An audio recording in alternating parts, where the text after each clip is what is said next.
was trying to keep the improv going. I know, but I didn't know the next comic. Okay. Feel a little awkward without a microphone, but I guess I should start off saying I haven't been out much lately. I've been feeling pretty down. Just kind of spent a lot of time in my apartment, you know, like not talking to anyone, moping around. It sucked because I was depressed, and for no good reason. And then just when I hit like my lowest point, this voice came into my head and he said, "Hey man, all right, sure, you don't have a girlfriend or really any prospects. You kind of a dead-end job and you're like $10,000 in debt. But think about it. Those are all great reasons to be depressed. You should have a couple drinks, pass out on the couch, wake up late for work again. It's like, sounds like a plan, boys. Let's make it happen." And I have been out, you know, on the prowl, if it were, looking for ladies. Actually, I went out on a date recently. Didn't go too well. I felt like during the day she was asking really awkward questions, like, "What do you do for a living?" Like, I don't even know how to answer that question without embarrassing both of us. I'm 28 years old and I work at Borders. Is that what you wanted to hear? You've ruined dinner for both of us. I guess at least now you know who's paying. You. Yeah, you know, I recently actually I asked out a black girl for the first time. Instead of just saying no, turning me down, she said, "You can't handle all this chocolate." Seriously? Because I've never encountered a single amount of chocolate that I just can't possibly handle. It might take me a week, but I'll get through 150 pounds of chocolate. Or 200 pounds of chocolate, whatever. She really wanted to dissuade me. She should have said something like, "You can't handle all this White Castle." No, you can't. I can't even handle one side from White Castle. I got asked out by a coworker, which would have been awkward, but I was like, I think it's a really bad idea for me to date coworkers that I don't think are attractive. It worked out. I think she figured out the message on that one. Well, what else is? I guess I should tell a little bit about myself. I used to be a really religious guy. This is true, I honestly thought that I could have no greater love than the love that I had for Jesus. But then a couple of days ago, I got an air conditioner. Hallelujah, right? If it had the right parts, I'd help it. It doesn't. It doesn't at all. God, I was actually at work. I was complaining because I don't have a lot of money because I work at Borders, and this like asshole coworker come up to me and he was like, "Rudy, you know, the money doesn't lead to happiness, but I'm pretty sure you can't buy weed with hippie bullshit." So sometimes, I don't know, I think it might.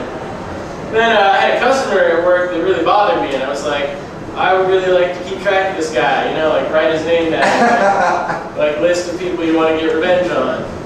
Same coworker was like, "You know, the best revenge in life is just to be successful." Which, I mean, I kind of agree with that, because I think when you're really successful in life, you can afford a really good revenge. Like, "Hey Steve, you remember when you made fun of me at that party? Well, I never forgot, and now your house is full of bears." So good luck with that. Also, your mom has cancer.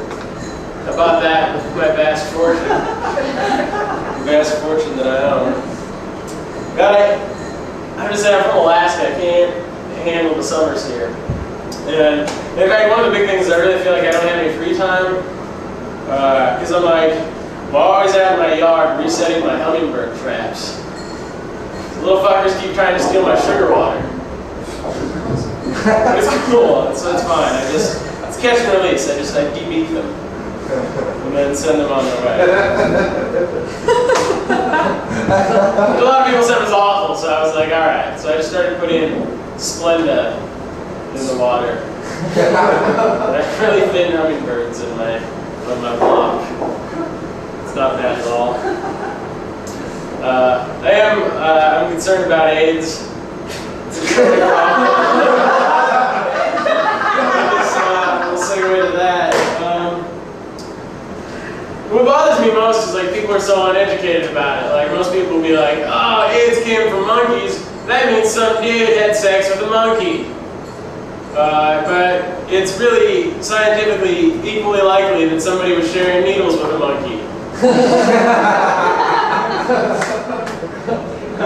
I think. I mean, I'm not a doctor, but yeah, I was reading about in the newspaper about this like supposed torture, quote unquote, that we've been doing in the Middle East. I'm gonna admit I didn't read the entire article, but one of the tortures was called waterboarding. I don't even need to know what that involves to know it's a really good time. Take your kids down to the beach, go waterboarding. They're really cool, I think. Another one of the tortures was like the guards played loud music, shined bright lights, and wouldn't let the prisoners sleep. Hey, Al-Qaeda, is this the first time you've ever had a roommate?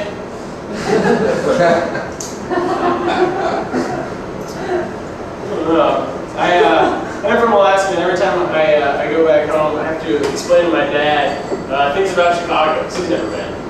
And I mentioned Boys Town, and he goes, Boys Town? Is that like that there Chinatown? Kinda. Can you get that there ethnic food?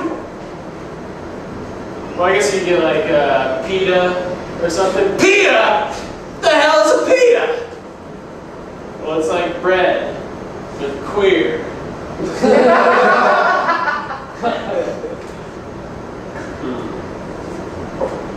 I'm disappointed. I've come to the conclusion that I'm done growing. I'm disappointed about that because I'll never get to use magnum-sized condoms. I mean, like I could use magnum-sized condoms, but it would be really awkward. But I think if I did though, like magnum-sized condoms would like accidentally fall out of my pocket all the time. Be like, whoops, that's embarrassing, right? Hey, that's embarrassing. A gigantic condom just laying there for everyone to see. Speaking of condoms, listen, I'm gonna get out of here on this, but I don't know if you guys keep up on your condom news.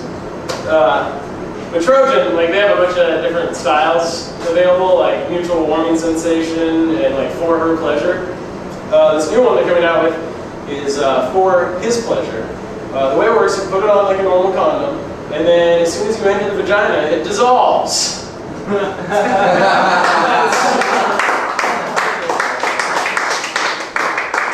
Alright everybody, that's all I'm going to do. Thank you, you've been a great audience.